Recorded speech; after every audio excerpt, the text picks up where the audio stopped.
അസ്സലാമു അലൈക്കും. ഞാൻ സലീം കൊടിഞ്ഞു. പ്രിയ കൂട്ടർ, നമ്മൾ കേരളത്തിൽ പല യാത്രകളും കാണാറുണ്ട്. എന്നാൽ അതിൽ നിന്നെല്ലാം വ്യത്യസ്തമായ യാത്ര കാസർഗോഡും തിരുവനന്തപുരത്തേക്ക് എത്തിയും കൊണ്ടിരിക്കുകയാണ്.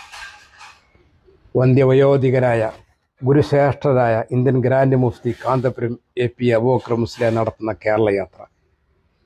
ഇതിൻ്റെ പ്രമേയം തന്നെ വ്യത്യസ്തമാണ്. മനുഷ്യർക്കൊപ്പം മനുഷ്യരുടെ നോവ്, മനുഷ്യരുടെ വിഷയങ്ങൾ ഏറ്റെടുത്തുകൊണ്ട് ഒരു യാത്ര ജനമനസ്സുകളിലൂടെ സഞ്ചരിച്ചു കൊണ്ടിരിക്കുകയാണ്. 4 ദിവസം കൊണ്ട് യാത്ര വലിയ സ്പന്ദനമാണ് കേരളത്തിൽ സൃഷ്ടിച്ചുകൊണ്ടിരിക്കുന്നത്. ഓരോ സ്വീകരണ കേന്ദ്രങ്ങളിലും ജാതി മതഭേദമന്യേ ഒമ്പിച്ച സ്വീകരണമാണ് ജാഥക്ക് ലഭിച്ചുകൊണ്ടിരിക്കുന്നത്. പല നിറത്തിലുള്ള കൊടികളാണ് അവിടെ പാറിപ്പറക്കുന്നത്. പല പാർട്ടിക്കാരാണ് ആ ജാഥയെ സ്വീകരിക്കാൻ മുന്നോട്ട് വരുന്നത്. നയന മനോഹരമായൊരു കാഴ്ച.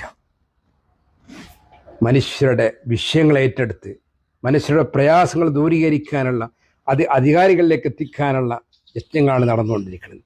ഓരോ സ്വീകരണ കേന്ദ്രങ്ങളിലും ആ നാട്ടിൻ്റെ സ്പന്ദനങ്ങളാണ് മുന്നോട്ട് വെക്കുന്നത്. ഇത്രയും വിശാലമായ ഇത്രയും മനോഹരമായ യാത്ര നമ്മൾ കേരളത്തിൽ കണ്ടിട്ടില്ല.